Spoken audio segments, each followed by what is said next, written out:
Story, species, story, medicine, extra strength. Ready to take your medicine with Gina Virginia Casella? Species of medicine, open for the task. Extra strength is everything you'd ever ask. Many with the soil, many with the sea. Earth is a medicine for you and for me. Scrubbing off the tarnish, building up the trust. Honest little tales, rising from the rust. Truth is in the living, truth is in skin. Open up the portal, let the healing in. Extra strength, extra soul. Medicine to make us whole. Feel the rhythm, feel the pace. In every single space. Are you ready for the cure? Keep it steady, keep it pure. Extra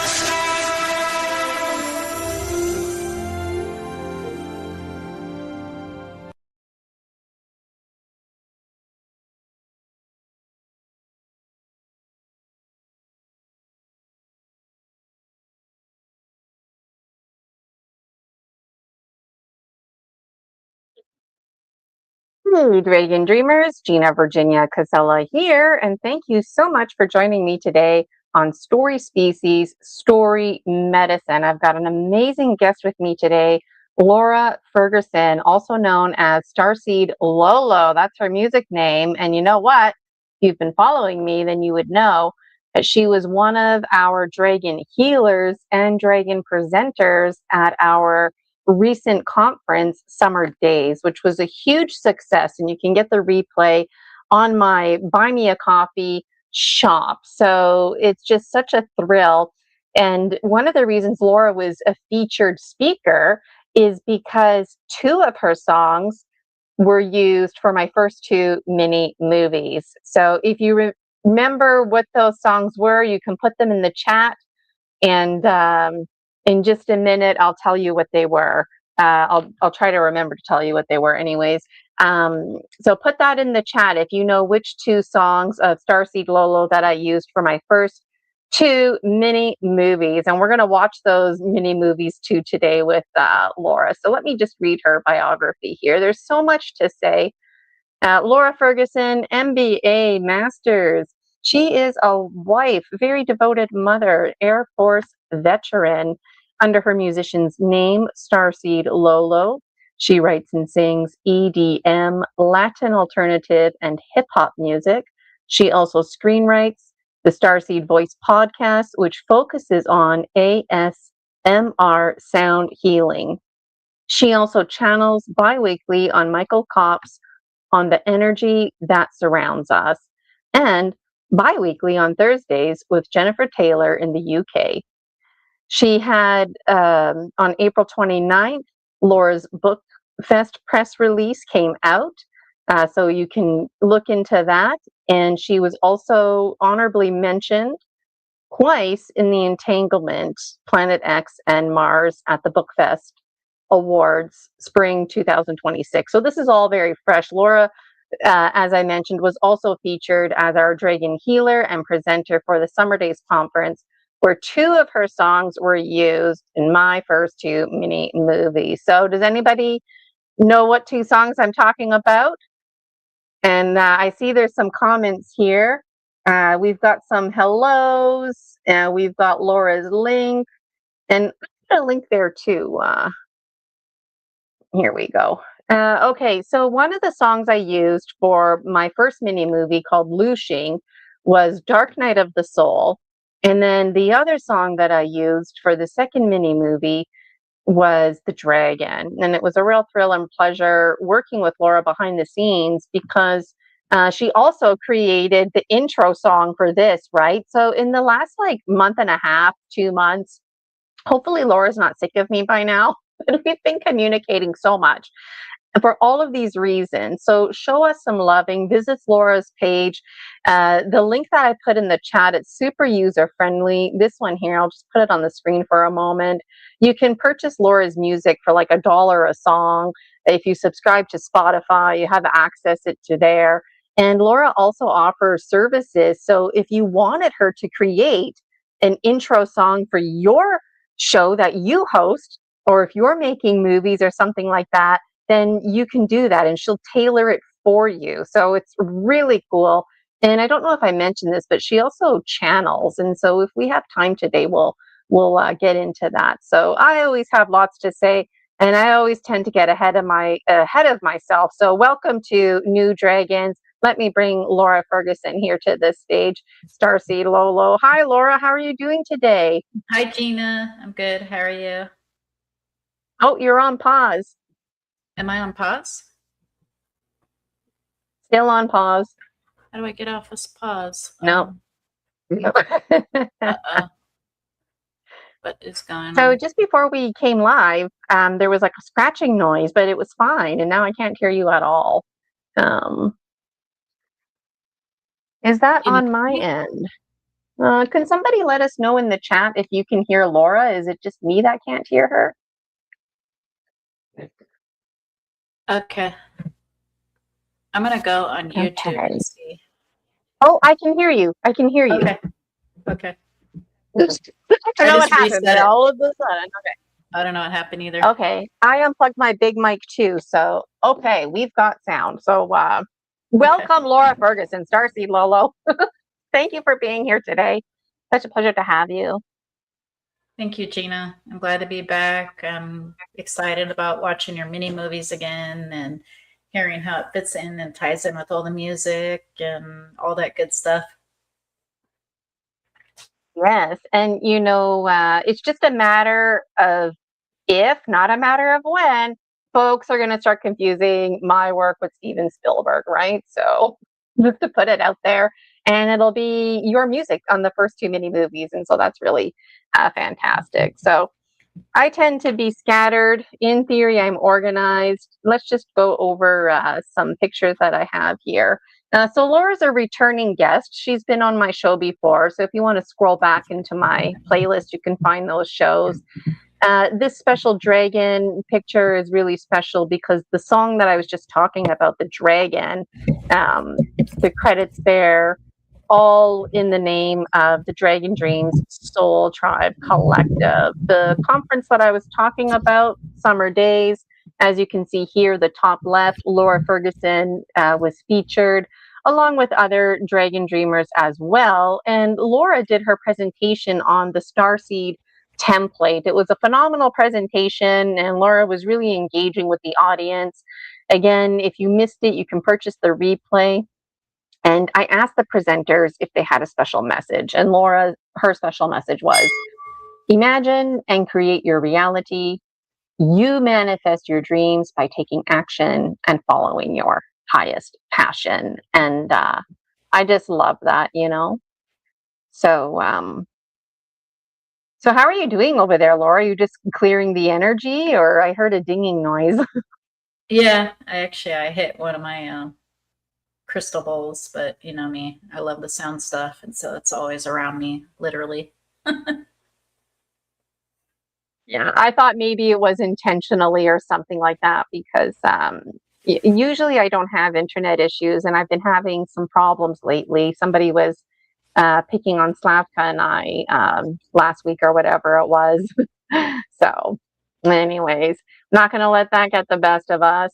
So Laura, the conference, what were some of the highlights for you? You did the sound healing, and it actually put Julia Ankerhaven right to sleep.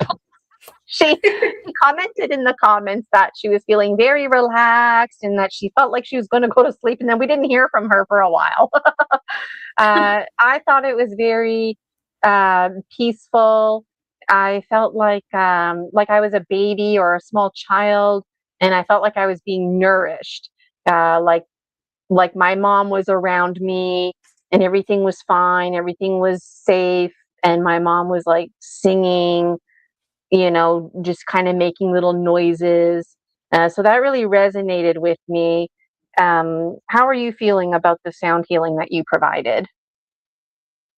Same, because while I'm doing it, I'm also getting a healing as well. And it's a two-way, feedback loop, an endless, infinite feedback loop, because we're all connected and we're all of source. And I believe, there's some people that kind of forget that. And I am not doing any healing per se. I am creating the environment and facilitating the environment for healing, you always heal yourself. So I want people to understand that, because a lot of people say I'm a healer and they kind of don't explain that, if you know what I mean.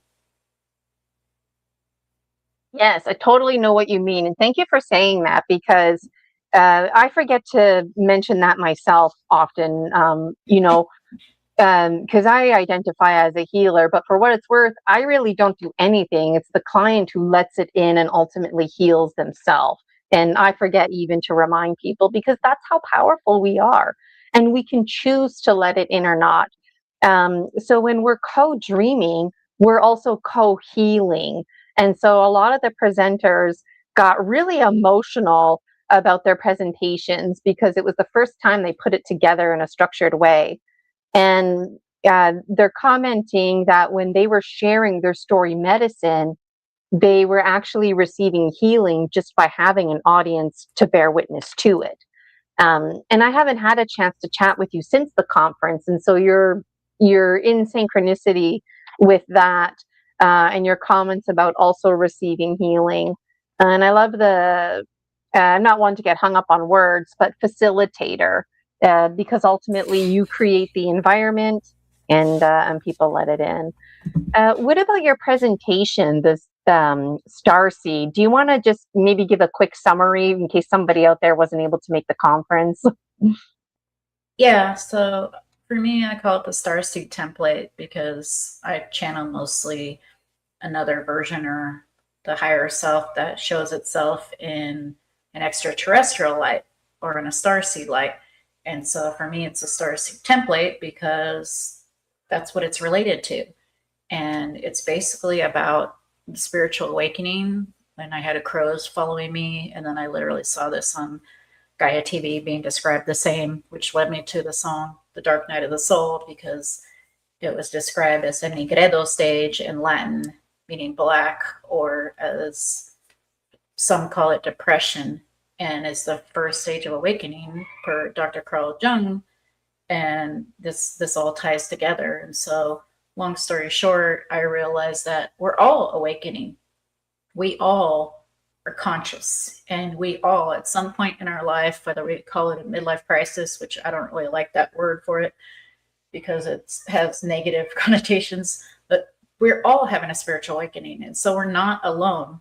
We have unique perspective as an individual. However, collectively, we are all awakening.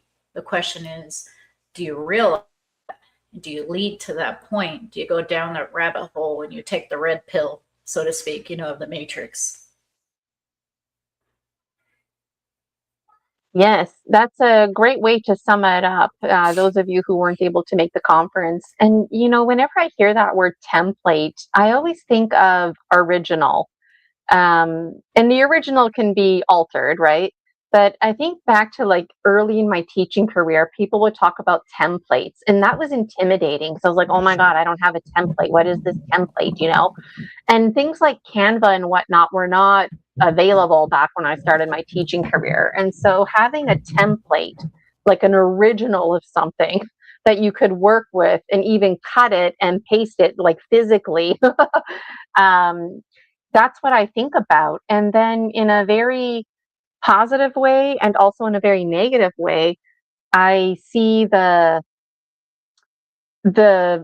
cutting and pasting of who we are and who we want to be, and daring to dream our dreams, because this whole dark night of the soul business, and like you said, this midlife crisis, it's kind of like responding to the call. I mean, the phone rings metaphorically, but then it's like, well, are you even going to answer it? And then if you answer it, it's like, well, are you even going to listen? Okay, well, maybe now you've listened. Are you actually going to fall through with it? And then now we can get into a conversation about the hero's journey. And so I was going to ask you, like the dark night of the soul, maybe there's some kind of hero's journey unfolding in your music theme, because I forget what it's called. Maybe you can help me out. But like your album is basically a whole entire story. It's not just like one song and then a different song. Like each song kind of blends into each other, right? And so I see your music being like a story series, if you will. What are your thoughts on anything that I said? Gina, you're very sharp because you have caught on to the fact that I am painting a picture, and it is not a picture of, see it my way, this is it, because all perspectives are valid. It is a picture of a reflection that we should all tell our stories. Why? Because it's a story of us, and you being you is your highest purpose and your only purpose, really. Following your passion, you also touched on action. If we don't take action for our passions, we are generally going to be kept in suffering, which means we're not spending the time doing what we love to do, even if it's 5 minutes a day. And it took me from roughly 2021 to about 2024 to get to the point where I could do what I love to do full time. However, I did get there. I knew I was going to get there. And on the days of working an office job, albeit a good career that I was not happy in, I told myself, now is not forever. While taking those actions to incrementally inch my way like a little inchworm, publishing children's books in 2023, winning an award on that one, publishing another one, winning an award, doing a Spanish book of one of those, and then doing The Entanglement, my first adult book of the destruction in Atlantis, Tiamat, and Mars, because that doesn't really exist right now, writing it for film, and kind of just going from there. The point is, I took action to get to where I am, and now I do it full time. And so can you, and so can you, and so can you. Yes, that's very inspiring. And I think a lot of us, we watch too many movies and we have unrealistic expectations, and then we get very discouraged. We get hard on ourselves, and you need to take action. Like any goal, nobody's going to manifest it for you. You have to do it for you. You got to literally sit there with your calendar and look at the time that you have and see what's reasonable. Set due dates for yourself. So you have to have that self-motivation and drive, which I feel is linked to your higher passion. It should feel like a natural process. And no, it's not going to be perfect. And yes, there will be lots of challenges, right? So, can you take us back to your awakening when all these crows were around you? Because for some people, that might be scary and intimidating, right? There's like all these random birds around them. But I mean, give us insight, because it's not like they were just like cawing and attacking your car or anything. Like you were there, they're off to the side, but it's like synchronicity and the presence is strong. Tell us more about the crows. So I've spoken about it a couple other times, however, not enough. And so thank you for asking about that. For me, I kept seeing crows. I lived in Sacramento, California, which is 2 million people in the county. However, it's surrounded by fields and, wetlands that are protected. And so I just one day noticed that crows were following me. I was mostly alone, just walking above my car in the city, and then, going to lunch and going here and going there. It doesn't matter where I went. Then this few mile radius, within the matter of 2 to 3 weeks, I saw 5 crows. I saw 3. I saw 2. They would hop down the little ramp when I was going in the parking garage underneath. And then one day, I literally heard a loud noise, like a loud vibration. And I was stuck in traffic. And I rolled down my window and I looked, and there were like thousands of crows, like the biggest murder of crows you can imagine, like 10,000 of them in like, 200 trees. Sacramento's a city of trees, supposedly number 2 in the world with the most trees, and so there were just crows everywhere. And then I look up at the sky, and, there's another 5,000 of them cawing, really loudly. And then I even tell one of my doctors at the Department of Veteran Affairs, because I was in the Air Force, I'm like, is it normal for me to be having a spiritual awakening and to realize this with crows? And it's like that time when they were just screaming in the trees. I knew, I guess, clairsentient, you're having a spiritual awakening. And then I realized we all are. And my doctor didn't bat an eyelash because I didn't tell her I was hearing voices. I told her I just knew because of the crows. And she said, yeah, you know, I'm like, so I'm having a spiritual awakening. She's like, yeah. I'm like, I could be. She's like, yeah. Because, you know, when we have something called trauma, or something that we see as trauma, or past experiences that we're healing from, again, dark night of the soul, that is our greatest propelling factor to slingshot, which means there's a purpose for everything, even trauma. And so I realized this, that it's not just like there's bad and there's good. Because really, energy is neutral to neutral positive. It's how you define it. It's not what happens, it's what you do with it. And then I realized this is not just happening to me, this is happening to everyone on some level. And it depends on how thin their veil is for this iteration of them. Yes, that was a great answer. And, you know, when you were talking about like a slingshot, I hear you on that one. Um, it's like a wheel turning, you know, in that roller coaster. So there's all this anticipation that you're not even like, you think, oh, this is just stress in my life, whatever. And you push it off. But it's like, no, you are approaching your dark night of the soul. And then when it hits, it's like going down the roller coaster or whatever. You just fly down and you slam and hit the ground um, before you even know what happened. And that can also be traumatizing. I really like that the person you had a conversation with, the professional, was open to this. I know with my doctors, like I wouldn't be able to talk about spiritualism. They might just brush it off or make a recommendation for me to go see somebody spiritual without really looking into it, right? Um, so that means a lot to me. And I was going to ask you the crows. Um, Crows date back since the ancient times, really important symbols linked to all kinds of things, gatekeepers, death, messengers. Something I really appreciate about crows is they don't migrate, they stay where they are. And so there's a saying, I don't know where it comes from, but there's an old saying, if a crow likes you, it'll stick around. So it's worth noting that if they wanted to go somewhere else, they're very able and capable of doing that. Crows live all over the world. So it's really special when they're around you.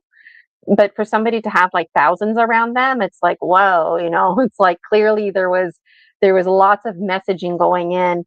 Now, I wanted to ask you if you've ever felt connected with archetypes like the Morrigan or Morgan Le Fay, because they're noted in literature as having this like, you know, seerism and raven crows symbolism, or maybe there was some other kind of literature that related, or maybe not. Maybe it's just like, what the hell are all these crows doing? And there's no meaning to you.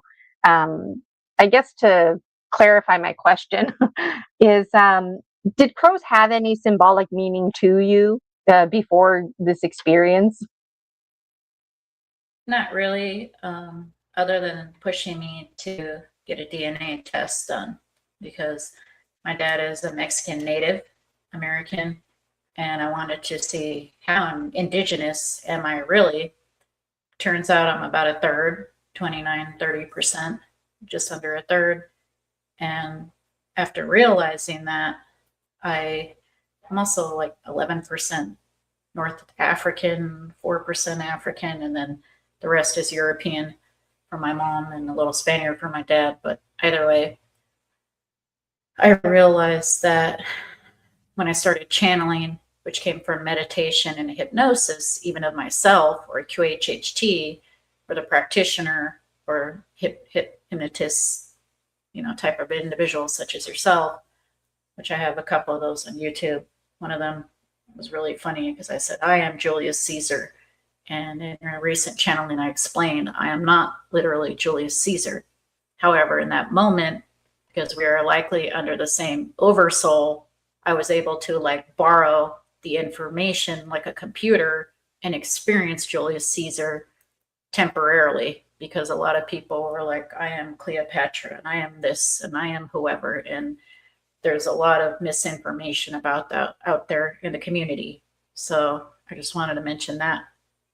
However, the crows, no, not directly, other than the fact that third indigenous, and I really vibrate on that level rather than the European religious level that was forced upon people. Like my great grandpa was 100% native, and my dad's about 2/3, and by the Spaniards, because they're in Mexico.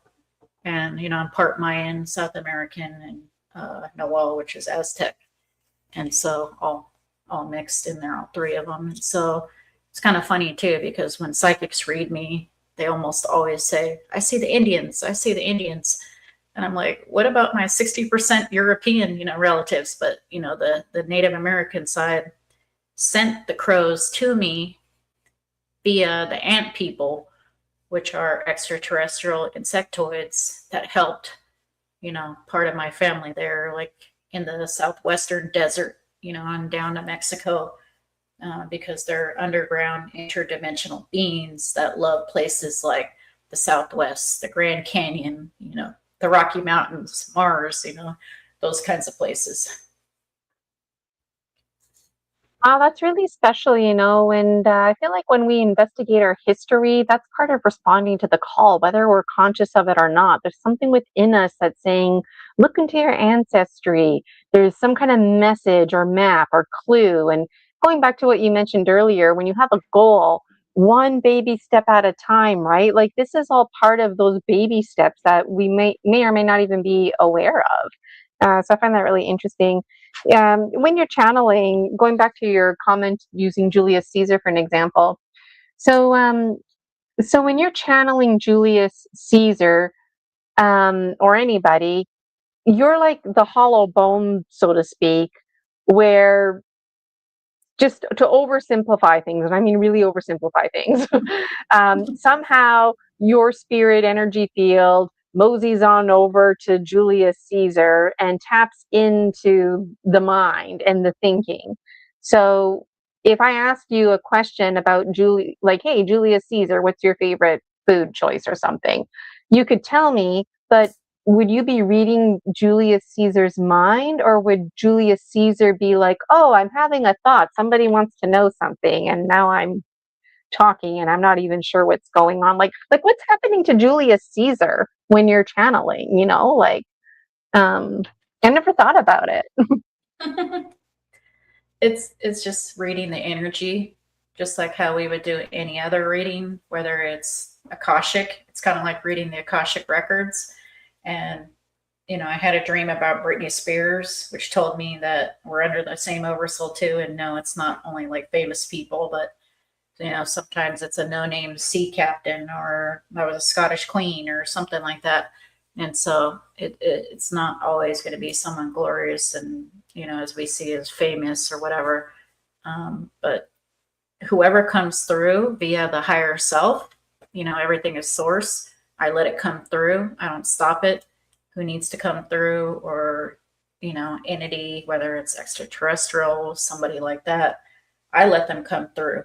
And whether I'm, hypnotized in a session privately or here channeling, for me, it's all the same. And I don't stop it. There was like a weird collective called Jarti or Kajarti, and there were frog people that came through with Michael Koff. And I'm like, what are these frog people? And I'm like, frog people? What the hell is that? Because, I'm just thinking like spiritual community. We know about the Greys. We know about reptilians, and frog people. Like, what the hell? And they told me to say it. They're like, we're frog people. Do we want to talk? This is a collective. It sounds weird. We don't care. And, so I just let through whomever, whatever energy collective needs to come through. Yes, it's filtered through my higher self. So it's going to be my perspective as a reflection bouncing back to you. And again, we don't have to agree. That's something in the human culture that we love to do, is disagree or agree with each other. We don't have to, if it's not for you, it's not for you. Or maybe you're meant to hear it just so you can disagree, and takes you, leads you somewhere else. Yes, absolutely. And I love frog people, because I've heard of not frog people before, but I've heard of like Blind Frog Ranch or whatever it's called. And I've heard of like froggy type, toady type ancestor folk. So frog folk, frog people. And I like that because when it comes to the reptilians, we tend to put all the reptiles in the same category. And I take it all with a grain of salt, right? But I've seen lots of pictures that people like draw and use AI to help generate of the reptilians. But there's lots of different kinds of reptilians. Like there's some that kind of look like alligator folk, and then there's some that look more snaky looking. And so why wouldn't there be some that look more froggy looking? You know what I mean? And then at what point does it get more fishy looking? So we have reptiles, but we also have amphibians like frogs and turtles. And when I think about things like fish, for example, they don't have a choice. They have to stay in the water, right, or they die. But a frog could go in and out of the water. And it makes me feel excited about this business of sea and sky because I have a belief. It's my belief that sea and sky used to be one. It was just there was no separation. Then things got separated for whatever reasons.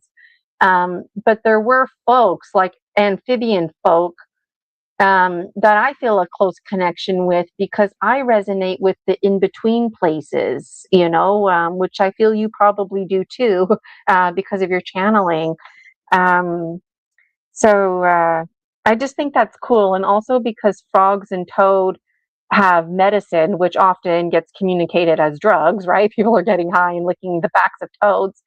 But it's actually it could be compared to ayahuasca in the sense that it's something extreme that you would do because it really opens the gateway in your mind to those higher sources. And when you're dealing with those higher sources, it could really freak you out.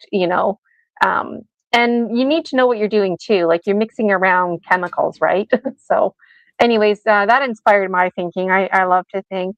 Um, Okay, well, I feel like I could talk to you all day. We've already been chatting for half an hour. If anybody has any questions for Laura, Starseed, Lolo, put them in the comments. We're gonna watch those two movies very, very soon. They're only like 3 to 4 minutes long each. And then if Laura's open to it, we can channel or just receive a message, whatever is comfortable to do. But before we do that, tell us about your latest song because I forget now what it's called, but I feel like you just came out with 2, maybe even 3 songs. Night Vision was one of them, and that's really catchy, right? Turn up the vision. I don't know. And then there's another one. And my question is, it's kind of a double question. Like, are you strategically releasing one song every 2 weeks, one song a month, or do they just kind of come out whenever? Or like, what is the song about? Why did you create the latest song? So yes and yes. I work with what's called an A&R music executive person who recruited me. I'm independent. However, she's a part of Sony Orchard, which is an entity of Sony. And generally I go by the guidelines of what they have, or they won't accept my music for release. If there's a song that they won't accept for release because it's AI instrumental, I sing all my own vocals, then I will release it on my own, independent of the Sony Orchard. It's obviously better to go under them because they're a bigger name, way much bigger name. And thank you for sharing the link. So generally they like me to do at least like one single a month and then add it up until we have what's called an EP album of roughly 4 to 6 songs. Then we release the EP album, which we're working on hopefully by next month. And then we do the full album. And so it's like a layer of a cake or a sandwich, single, single, single, single, EP, and then album. Strategically done probably within 6 months time, and that's kind of the plan. And right now I'm working on more songs that are not made with any AI because it is very easy for me to produce and generate an AI instrumental and then just go sing on that, dub over the AI voice. I could be done with that in one day. However, Sony Orchard does not want that, and I am working on more instrumental, hired musicians because I don't play instruments other than sound healing. And synthetic is okay, like synthetic drums, like with a real guitar. The dragon is one of them. If I can't release the dragon, which I made for your beautiful podcast under my EP on Sony Orchard, I will release it myself independently just to get it out there, because that was made with AI instrumental. However, I sang my natural voice over it, no AI enhancement, just a little bit of reverb, auto-tune, effects like that. Wow. And you know what? Like, leave it to the pros, right? They've been there, done that. They know the patterns and what sells and everything. Do you ever feel pressure? Like, I got to create a song, by this due date? Or is it like a healthy, positive pressure? Yeah. Yeah. Because by June 15th, my EP was supposed to be out, and then Sony Orchard rejected because of AI instrumental. And I explained to my rep and said, but it's all my voice. None of it is even AI enhanced, because you can even enhance your vocals, 20% with AI or 10% with AI. And I'm not talking background vocals, your main vocals. And like, nobody would know the difference, because we did that on one or two of my songs before, older songs. And I said, none of them are AI enhanced. Those are my vocals, but the instrumental's AI, and then there's real guitar added. But even though the real live guitar was added in the live vocals, they still rejected it because the backing track or the instrumental was AI. And so, yes, I have rehired a music teacher in India named Sukhindo Chakraborty. He's very good. He was a music teacher at a school, and he does the synthetic drums. However, he plays bass guitar, he plays nylon string, electronic guitar, or electric guitar. I write the song. I have been showing him an AI track that I like, and then I ask him, make it real, like sprinkle your musician dust and compose it. So there's no AI instrumental, just synth drums and real instruments. And then I'm going to resubmit that to Sony Orchard. So because of that, my EP is taking longer to do. However, I'm going to have that quality, where it's not an AI instrumental track. And for me, there's nothing wrong with that. However, for a business decision, it's better for me to release them on Sony Orchard than just me by myself. That seems to make sense. And I personally really enjoyed the strumming of Dark Night of the Soul. Like, I feel like you could take just that, the strumming, like have like an acoustic version or something. And then I love the electric guitar. And so even the song The Dragon, just having like a quiet kind of electric only version of the dragon would be nice. And you know what? There's so many imposters today, right? So it's nice that you're making it a point to use AI to help you create. They're really owning it by using your own voice. Do you feel like this is why you had dreams of Britney Spears, because the musical piece, or were there other reasons Britney's connecting with you? Yeah, you share the same soul or something you were saying? Yeah. My higher self told me that because of the dichotomy of my extended family, whom I don't speak to anymore, or don't speak to me anymore because of fighting and verbal abuse, that kind of thing, or just straight out crap talking. And I refuse to be in that environment, which has been 1,000 times better for me and my children. The dichotomy of that, and then from a third party point of view, I wasn't Britney. However, I didn't have a body, and I was witnessing her being mistreated by her extended family. And my higher self clairsentiently basically told me we're under the same oversoul, because an oversoul, for example, they say there's 144,000 souls on Gaia, in this version of Gaia, not billions of souls, 144,000. And then all of the billions of souls branch out from the oversouls. If that makes sense. And then each soul fractal branches out.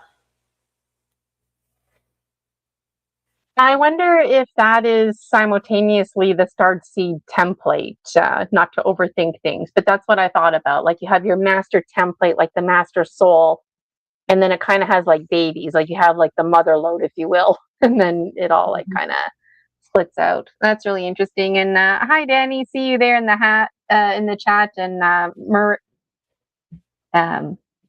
there's like a skipping going on here. Mahira commenting that she had to leave.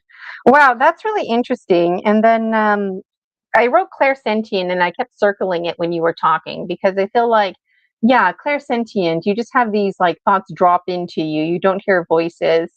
So that's really great. That's really interesting. All right. Any other thoughts from you, Laura, before we watch the 2 mini movies? No, Gina. However, I'm really excited to see them again, and I'm excited to do some channeling afterwards. Yeah. So this is like really exciting. Honestly, like behind the scenes, I've played these movies so much, I'm kind of sick of them. But before the conference, I made it a point not to watch Dark Night of the Soul, so that it could be like exciting and new again. And then I felt that feeling. And then before we met live, I was watching it again. So you can find both of these, Dragon Dreamers who are tuning in my YouTube. I created a playlist called something like Movie Medicine, and you can find it in there. And the intention, speaking about quality, so hands down, I'm an amateur, okay?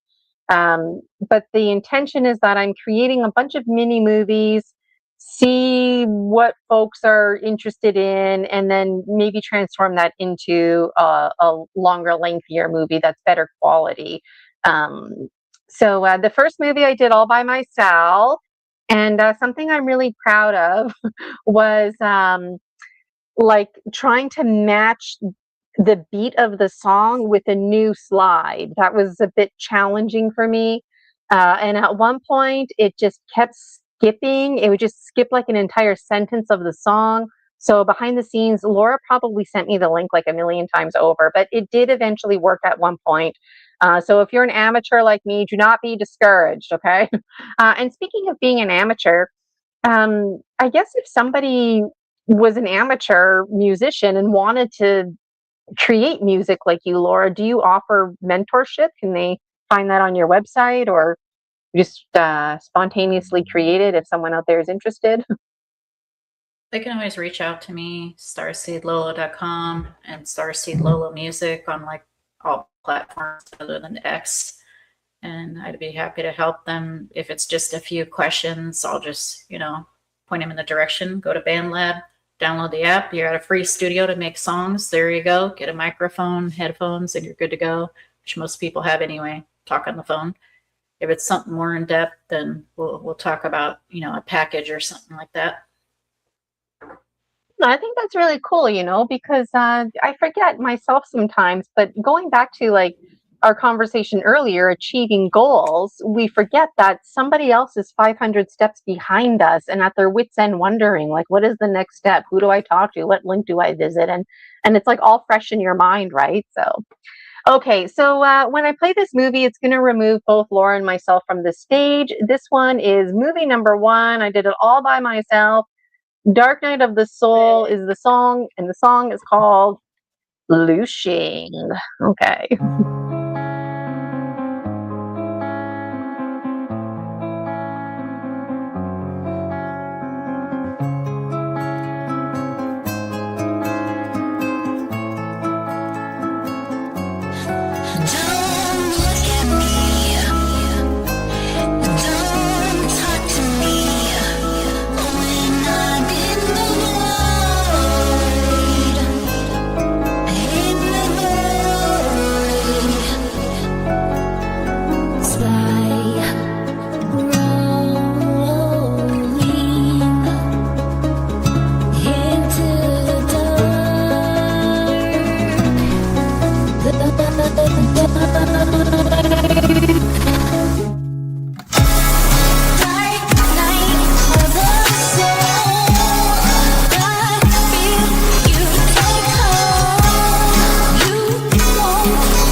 I love me for me. Do you? Do you? Do you?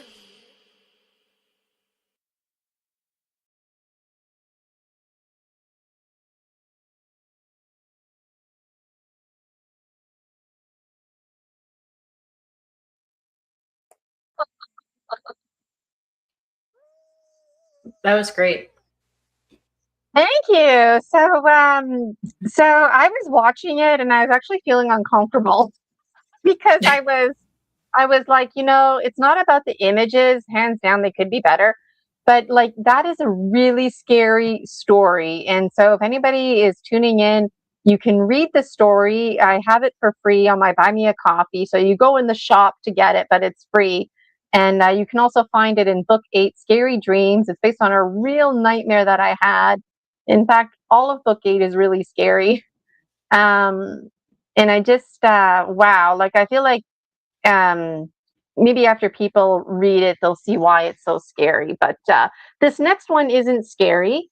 This next one, Michael Kopp helped me to create, and it's about me getting my gemstone readings together and whatnot. And there was too much to focus on.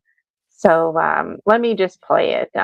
And you know what? A final thought about the last one. The first time you hear Dark Night of the Soul, there's those two kids, the boy and the girl, and they're in like their martial arts outfits, and it's like, hey, yeah, is like in sync with Dark Night, punch, kick, elbow. Like, I don't know, but it was like really cool for me anyways. Okay, I'm just over talking. I was excited. Okay, thanks for that. Thanks for watching it. Okay, here's the next one. This movie is called Project 30 ISIS Unity Consciousness, and it has the song The Dragon. All right, here we go. In the shadow of the mountainside, where the ancient spirits like to hide, I feel the chill of a ghostly breath, dancing on the edge of life and death. All the dragon waits in the velvet night, scales of obsidian, eyes of light, a mighty power from the depths below, watching as the embers start to glow. Whispers echo through the hollow hall. Ghostly figures lean against the wall. They tell the tales of the fire and bone, of a kingdom built on a dragon's throne. Oh, the dragon waits in the velvet night, scales of obsidian, eyes of light, a mighty power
movie number 2. You know, I forgot about that ocean music at the end. We had a hard time cutting it back. And Michael and I, I wanted the slides to be different timings, but he wanted each slide to be 5 seconds. So we're going to work on that in the future. But thank you so much for letting me play that. We're going to get into some channeling now. So if anybody has any questions for Laura, hi, Iron Bear, I see you there in the chat. Let us know. I'll let Laura transition. I know I'm always full of questions, but I'm open to just receiving any messages as well. Okay. And I just want to tell you, Gina, that I love that movie because it shows a mini story of your history of your readings. Back, I don't know, earlier this year when I first heard you and saw you on Michael's show, you gave me a mini reading, which was accurate.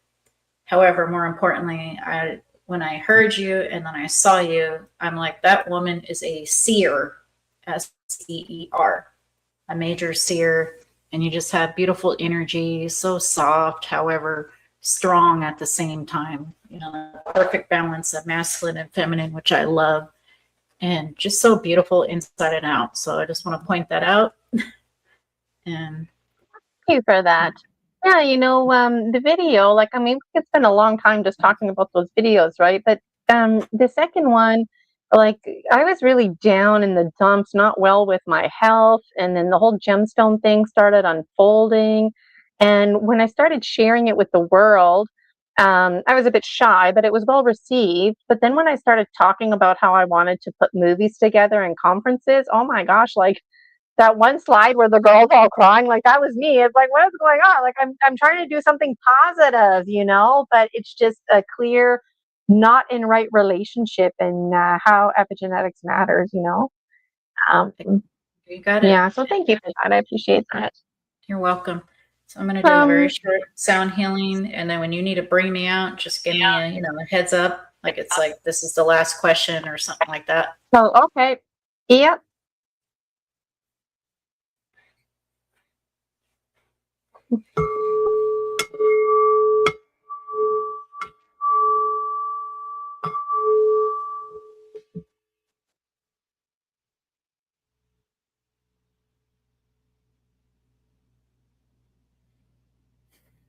The Darty are here. You spoke their name, and they came. Hello. Thank you for joining us. I didn't. Did they provide us with a name? I didn't get that. The Darty. The Darchi, the frog people. Yes. You know, the frog people, I was hoping you would come in because I don't know if you were tuning in earlier, but I was commenting on how frog folks are, and well, frogs are amphibians. And so I'm wondering, the frog folks that you are, the Darchi, if you see yourself as an amphibian in the sense that you can go in the water and on land. Can you breathe in the water? Can you go into outer space in that sense? Yes, we are humanoids which go in the water with an amphibious skin.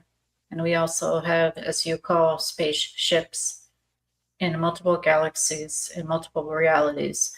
However, this iteration of Gaia does know water creatures from Sirius.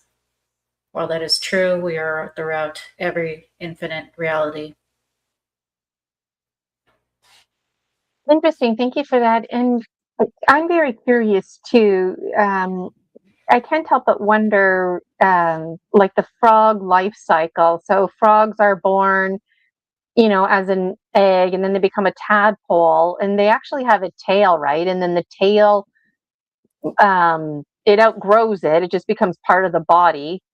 And then you have your adult frog. And I'm wondering, are the humanoids you are, like, do you metamorphosize like that as well? Yes, however, our cycle is longer than, as you call it, a tadpole, roughly 90 days from spawning to birth to walking.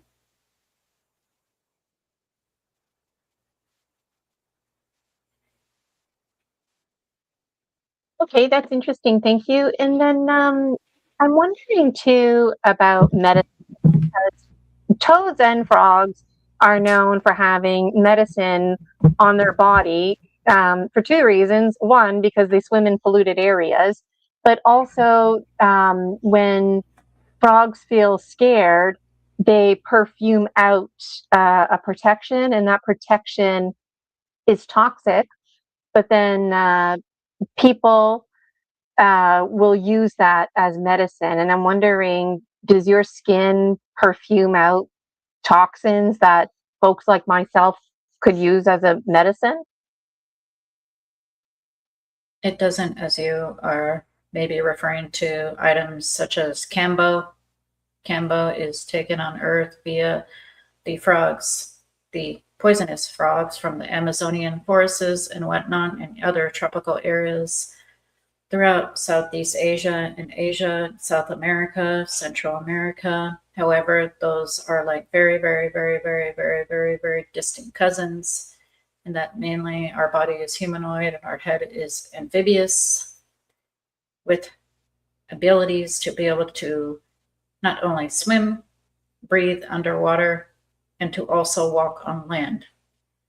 However, we do have protections in our skins so that our skins will not dry out, will not get burnt, and can thrive full-time on land or in water. We do not have what you call poisonous Cambo. No. That's interesting. And you were a step ahead of me there, reading my mind maybe, because I was going to ask about your body shape. I picture frog people with big shoulders because the head is, triangular in shape. Um, so, like you look like people, but with a froggy type of head. But are your legs on the skinny side? And do you have big, long feet? Um, I wonder because those are characteristics of frogs. Do you have big hands as well? Yes, we have the webbed feet or webbed hands. They are longer and wider for swimming. However, our feet are about half the length proportionate to our body as a normal frog, quote unquote, because we stand up. We are bipedal. However, we still have the webbed, mostly larger on the top, as you're saying, hands that almost look like flippers. And from the bottom, yes, our legs are smaller, as you would say, frog legs. However, 6 foot tall on average height.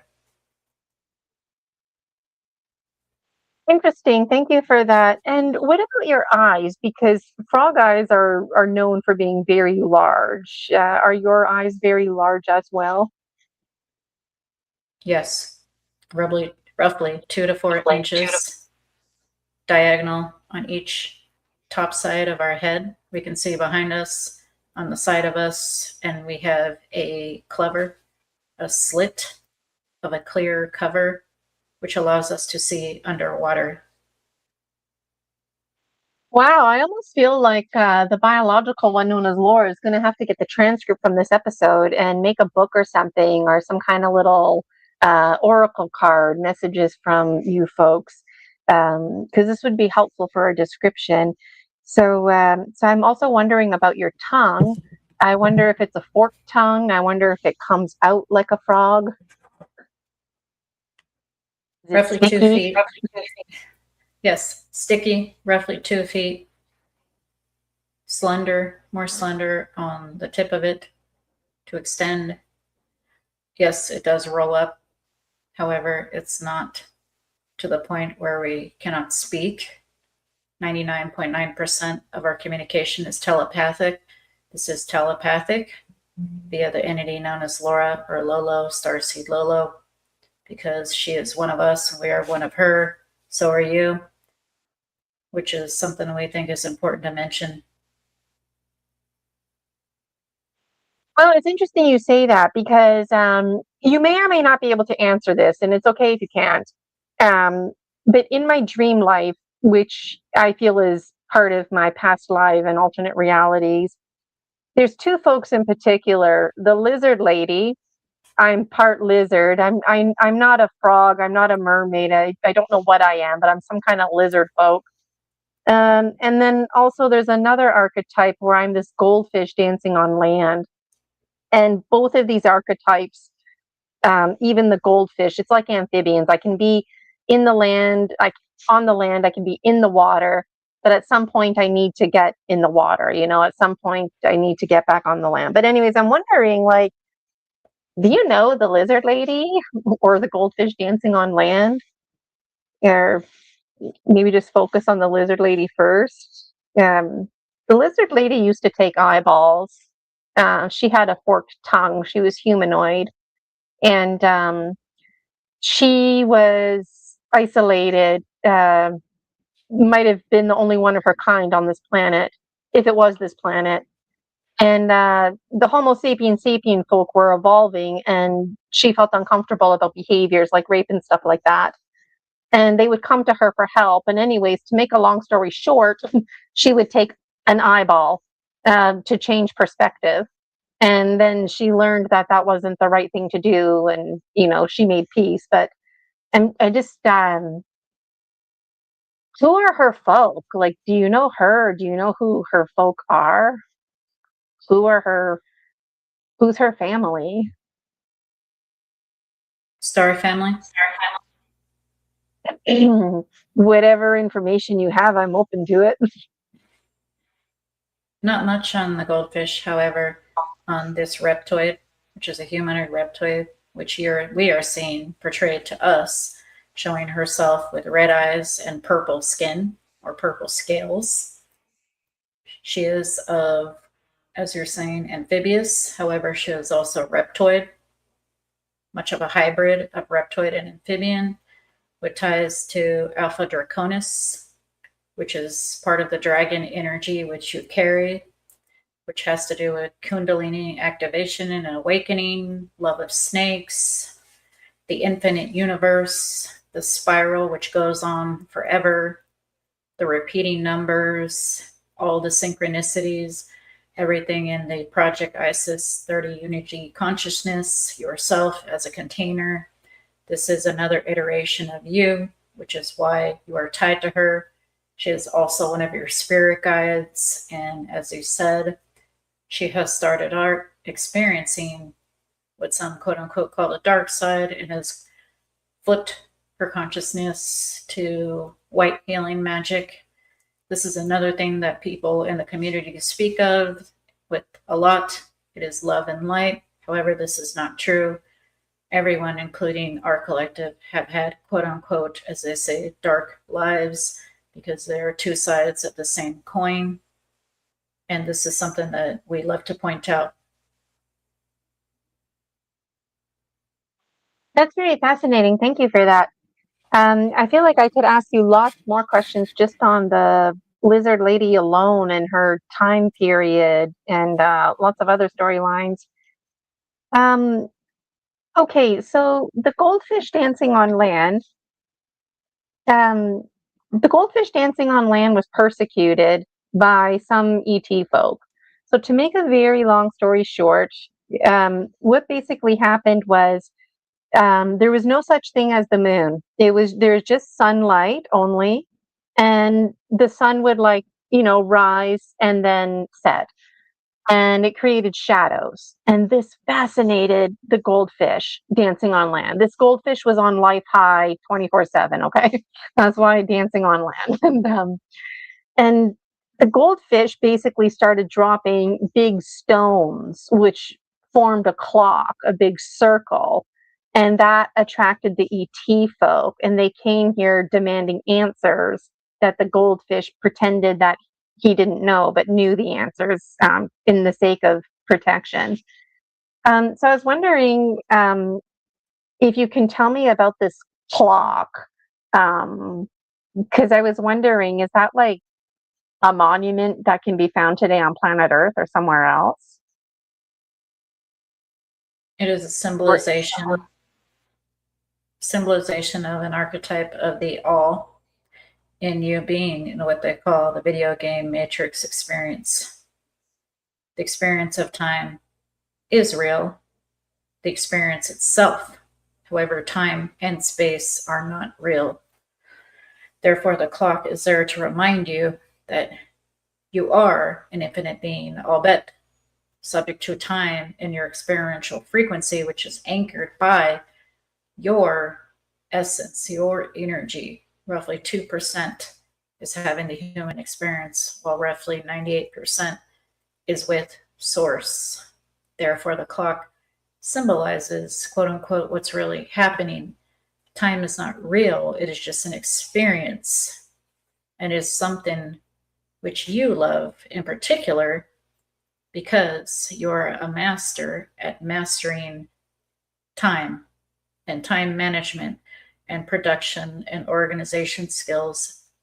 However, you're also a master of the matrix, of reading energy in what they call the Akashic records as well in your dreams, which this reality is also a dream within a dream within a dream infinitely. You know this. Therefore, your books about dreams are accurate in describing other realities which you are currently a part of, because there is no time. Time is inconsequential because it does not exist. This is how the clock ties in. Awesome. Thank you for that. We've had a question from the chat, but just to wrap up the goldfish dancing on land.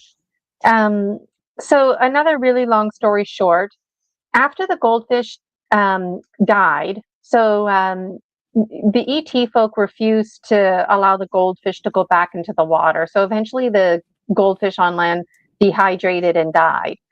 But the goldfish died laughing in a state of hysteria because it smelled really good. And it was the scent of fish jerky. And the goldfish dancing on land actually ate part of himself and even offered it to the ET folk, which made them feel very uncomfortable. But anyways, what I was going to ask is, when the goldfish dancing on land died, Mother Nature had a shit fit, so to speak. Mother Nature wanted to just give up and kill everybody and forget everything. And there were a lot of spirits who couldn't help out because they would reveal like the whole species and whatnot. So it was a lot of heartache when the goldfish dancing on land died. And so Mother Nature and whatnot realized that it wouldn't be fair or right or just, because there's folk, if you will, that had nothing to do with this, right? So basically, the first fall, where the leaves changed color, resulted because of the goldfish's death. And this is how the goldfish would be honored, that every year there would be a cycle of destruction. And the color orange in particular would be really special. That's just side story. But my question, I mean, if you have any information on that, that'd be great. But my question is that, like, there was something secretive that happened. The goldfish's body was taken underwater. And underwater, there's these caves. So fish and other folk can hang out there. And if they need to get out of the water, they can go into these underwater caves so that they can breathe. There's air. So arguably, there's folk that have never actually surfaced because they're able to live an amphibian lifestyle deep in the depths. And my understanding is the goldfish's body, or special symbol, there's like a little place somewhere where you can go visit the grave. I don't even know. Do you know anything about what I'm talking about? It's okay if you don't. But I was wondering, does anything sound like anything to you? Other than the fact that you are a gatekeeper of elementals and certain animalis, as I say in Latin, animal species, no. However, you are connected because you are also an elemental. And this is why you are connected to animals, animalis, Mother Nature, amphibians, avian, birds, you name it, you're connected to it because you are an elemental in a parallel reality. Let's just say this. Okay, thank you for that. And that does resonate with me because people talk about like secret space programs and whatnot. And I'm like, where do I fit in? And honestly, I feel like I'm in an elemental, like I predate these storylines. Like I was transformed into a machine or something because I was, like you said, an elemental. And just a final thought from the lizard lady was there's a part in the story where like people are afraid of her because she's very outerworldly looking. But so she hides, you know, but they come to her and they go to the water and they talk to the water because they think that she's some kind of goddess of the water and she's not. So there's some confusion, but she wants people to know, like, that is her. That is her, like some lizard lady, like a real biological folk that lived for a very long time. So that's kind of cool. If anybody out there has any stories about ancestors who went to the water to give thanks for like generations after the fact, because some lizard lady, some goddess of the water, that's her. Okay, thank you for that. There's a question here from Iron Bear. Iron Bear wants to know, this is probably, I don't know if this question's for Starseed Lolo or the Darchi, maybe for both, but in the Star Wars movie, are you closer to the species that says it's a trap, or more closer to Lando's crew member on the Millennium Falcon? Closer to the former, the first one. Okay. Any more insight on why that might be, or hints or clues? We would like to go back to the reptile lady of the lake. She is an oracle. She is water. She is the energy of water essence itself as an element. You being an elemental, pick up on that because that is one of the elements. That's where we will leave that. As far as the Darty, we look much like half fish, half frog with a humanoid body. Okay, thank you for that. So for what it's worth, you can't just walk out in, like you couldn't just hop in a car and go to the mall. It would freak everybody out because the way you look. But do you ever put a costume on to go out in public, to disguise yourself? Do you desire to mingle with the common folk? Yes, we have, and yes, we do. We use a cloaking device. However, the more accurate way to do it is to just transfer our consciousness into an AI consciousness controlled container. Interesting. And your environment, when I recognize you're humanoid, but I taught a lot of kindergarten, and I always think about the pond folk, and frogs are very much part of the pond. And I wonder, like, do you tend to gravitate more to the pond where people can find like moose and deer and beavers, or are you more like into the lake and oceans? Lake and oceans, as you say, there are a lot of domes, deep underground military bases, and stations under the oceans. This earth is roughly 2/3 oceans, and the cities are larger under the oceans, beyond your wildest dreams. Yes, it seems that way. And these cities that are under the ocean, are they in the water? And are there other cities inside caves where there's air, almost as if you were on land? There are a few. Most of those lead to a portal or a jump room, which is interdimensional. Interesting.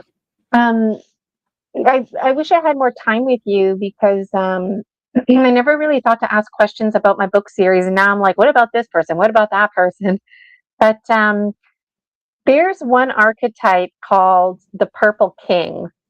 And he's me a very, very long time ago.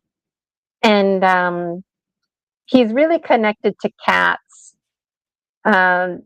It's too long of a story to get into, but I'm just wondering, like, before the Purple King even heard about cats, like, I think cats were always part of my life in some way, shape, or form. And when I think of Star Family, I think of the Lyrans.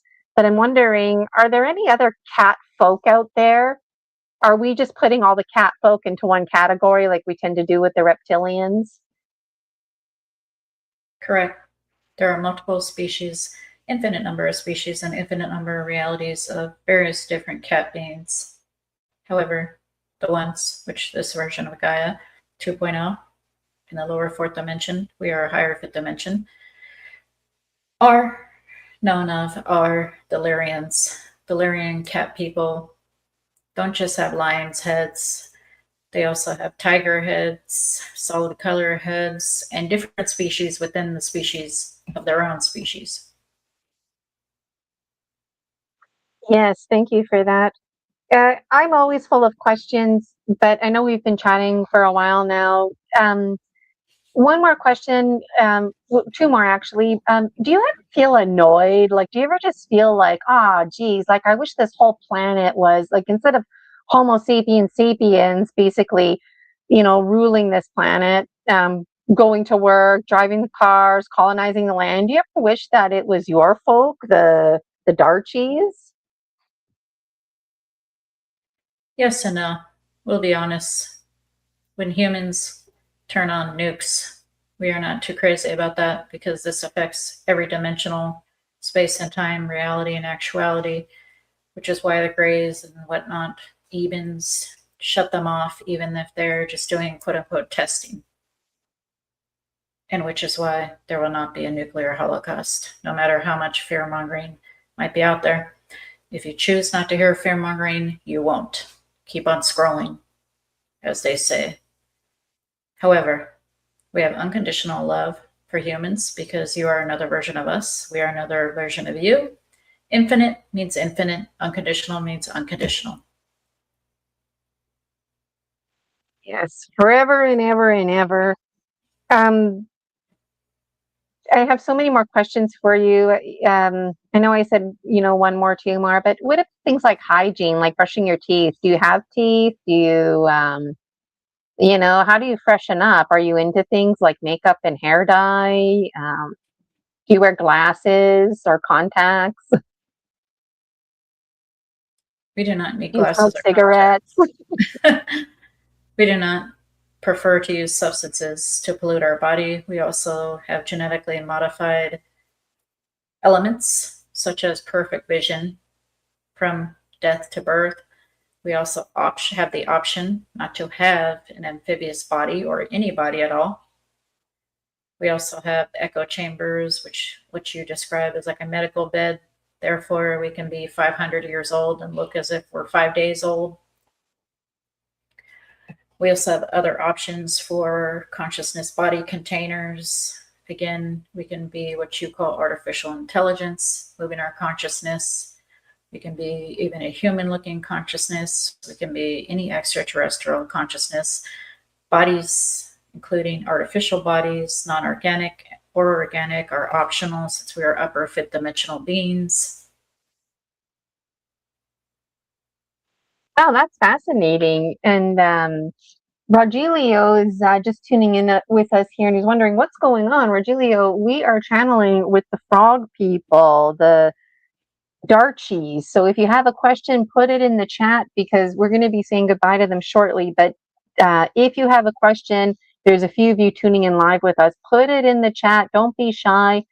Any questions that you have, maybe they'll have an answer, maybe they won't, or maybe you can get a clue or something like that. It's always fascinating. I know I'm always full of questions.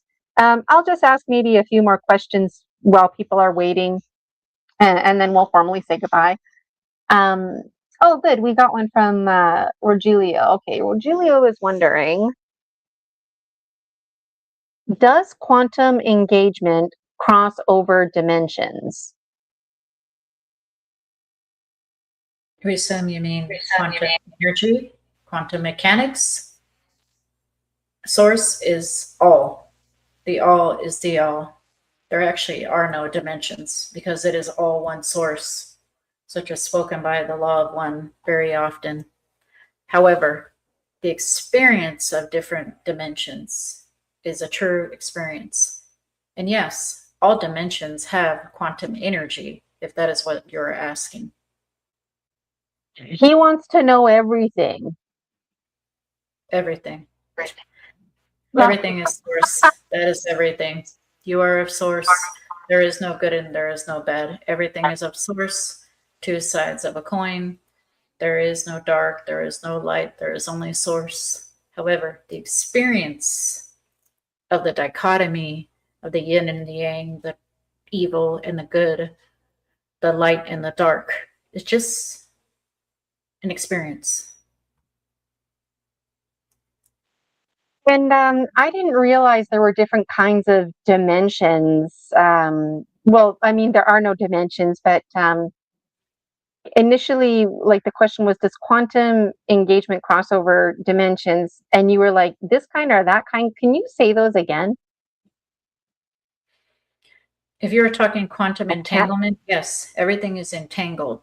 That is why you realize another version of yourself in what you call a past reality, and it is actually a parallel dimension or reality. Each of you are a portal, literally walking around. Therefore, you are looking at another reflection of you when you experience another quote unquote entity, being, person, object, inanimate object. There is nothing outside of yourself.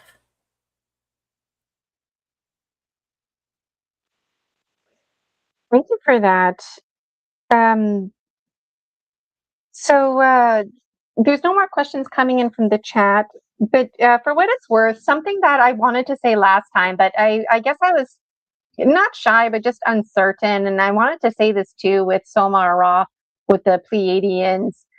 And Virgilio is saying thank you for the clarification in the chat. You're welcome. I'm glad you got the clarification. Okay, so straight up, this is coming from the heart. So it's going to come out however it comes out. But if folks like the Darchies or anybody, Pleiadians, doesn't matter to me the names, wanted to connect with me, it needs to be through the clairsentience or in my dreams. Otherwise, it hands down freaks me out. You know, like if you folks wanted to connect with me and randomly came through my wall, that would not be cool, right? Or like, I'm just wondering, like, are you folks familiar with the protocols here?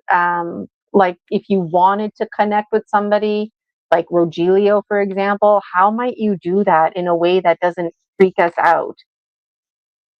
That is up to the soul fractal, soul agreements. This one here, Starseed Lolo, she calls herself in this iteration. She is fine with seeing us in person. However, she asks that we put a veil on her afterwards so she is not quote unquote scared in her human body. It depends on the experience and level and type of experience you would want. We do not like the word abduction because every energy, including yourself or any human experience, has free will. Free will allows you to do as you wish and not to do as you wish.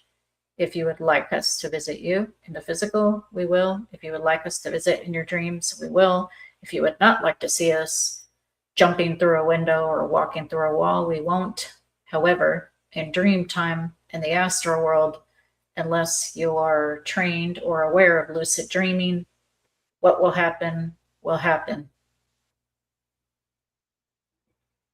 Okay, thank you for that. The reason I say that is because I'm just starting to get in touch with people like Lolo Starseed, Lolo, Laura Ferguson. So it's really cool asking questions, but I just wanted to make sure that nobody's going to be coming through my wall in the middle of the night, because back when I was in grade 2, those 2 angels that came out of my wall, it was totally not cool. It was not okay. And it left me traumatized to actually have blurred vision. Okay, we got one final question, this time for real, a final question. This one's coming from Iron Bear. Iron Bear is wondering, if I am in contact with spirit guides, Lyrans, Nordics, and ancestral bloodlines that come through me. Oh, he's wondering if he is in contact with Lyrans, Nordics, and ancestral bloodlines. Not if you are. And no, you are not crazy if you hear words that do not feel like they're coming from your human self. Those are reflections and other versions of you via coming through your higher self or guides. Does that make sense? Let us know in the chat, Iron Bear, if that made sense to you. What would you recommend for somebody like Iron Bear to strengthen the connection? Is there a little song and dance that he should do, or something special? Before he goes to sleep, you can speak to the beings, the star family, which he is interested in working with or speaking with or experiencing more on this human version of himself. He can write them a letter. He can sing a song to them. However, it's mostly important that he does it before he goes to sleep, because in dream time, he doesn't need a body and he can do as he wishes, free of the constraints of what you call a body. Thank you for that. And Iron Bear is following up saying, yes, because I do hear different voices, especially English accent ones. That's very interesting. That is how your higher self is portraying it to you, because it is how you feel comfortable and how you would wish to hear it or see it or feel it, which is fine. You can speak back to them. You can they will hear you telepathically, because they're seventh dimensional beings, sometimes higher than that, sometimes sixth dimensional, sometimes fifth dimensional, even higher. As I say dimensions, like we said, there are no dimensions. However, there's an experience of dimensions. Within this experience, you are tied to them because you're another version of them. No, you are not crazy if you're asking us that. Yes, you are hearing them. Yes, they hear you back, just with a thought. Excellent. And I feel like I can hear the biological one's timer or something. So if you need to transition out, thank you so much, the Darchi people, for hanging out with us today. It was really awesome. We got some really good insight here. And Rogelio is just saying, like, yeah, so basically acknowledging them will get their attention. And then going to recommend Laura's website, because where did that comment go? Right here. Rogelio, I've tried to astral project. I've wanted to experience that, and I do have many questions. I know, right? Like, can't we just see, because the way we answer questions, it leads us down a pathway that we weren't expecting to even go, right? But you could, I'll put Laura's information here on the screen. It's in the chat. But you could visit Laura's website and see what she offers there, because we did talk about mentorship earlier. And so even if somebody wanted to have a session with Laura where you asked her all the questions that you want for a rate, and then Laura would give you that personalized attention, that would be a real win-win situation, because Laura loves doing this, right? And then it would be all about you. You wouldn't have to share her like you have to share her with me right now. So, That's yeah, right. Definitely get in touch. And I'm awake now. You're welcome. Yeah, thanks. You're welcome, Iron Bear, and thank you, Gina, because a lot of people don't realize that when we're bouncing off of each other, we're both channeling. You are channeling via Gina, from your higher self, or what have you, however you want to describe it. And what's meant to come out comes out. If you would like to spend individual time with me, please reach out to me. Yeah. Okay. Well, I guess we should say goodbye to you. I don't know if you were consciously aware, but I think your alarm was going off. So just in case you needed to be somewhere. Yeah. I'm just letting you know. That's to take a pill, but yeah, it's about that time. Hey, is it the red pill? Yeah, it's a red pill. Yeah. All right. Well, I'm going to remove you from the stage, Laura. Thank you so much for being on my show, a returning guest, and for all your time, energy. Hopefully you're not tired of me, but now that the conference is over, we'll still be in touch, connecting behind the scenes. And I'd love to have you back again. More songs coming out. It's really nice to have you channel here today. So thank you so much for that. All right, everybody. Laura Ferguson, also known as Starseed Lolo, getting lots of attention in the Dragon Dream Soul Tribe Collective community because we've got mini movies on the go featuring 2 of Laura's songs, Dark Night of the Soul and The Dragon, which were played. If you missed them, don't worry, you can catch the replay, or it's on my playlist, mini movie medicine, whatever I called it. It's very fresh in my head. I don't remember it all. And then also Laura created the intro outro for this very show, Story Species, Story Medicine, and also was the healer and presenter at the recent Summer Days conference. So there's lots to say about Laura, and I feel really excited about the mentorship piece, because I can see a lot of people out there having a desire to do something like she does, where you work with the AI and then you make it your own, you know, or maybe you don't want to make it your own. You just want to leave it as AI. But if you want to follow her lead, she can help you with that. Or if you wanted to book a private session to get private channeling and ask all your questions, you know, I would have them all written in advance, some backup questions, because you never know which direction it's going to go into. Clearly there's lots to say. Check out my Buy Me a Coffee, show me some loving. And in just a moment here, I'm going to end the stream. But thank you so much to those of you who tuned in. It was good to see you, and I look forward to seeing you next time. So just a reminder, this outro was created by Laura Ferguson, Starseed Lolo. So, all right, Dragon Dreamers, take care, and we'll see you next time. Story Species Story Medicine Extra Strength. Ready to take your medicine with Gina Virginia Casella? Species of medicine, open for the task. Extra strength is everything you'd ever ask. Many with the soil, many with the sea. Earth is a medicine for you and for me. Scrubbing off the tarnish, building up the trust. Honest little tale.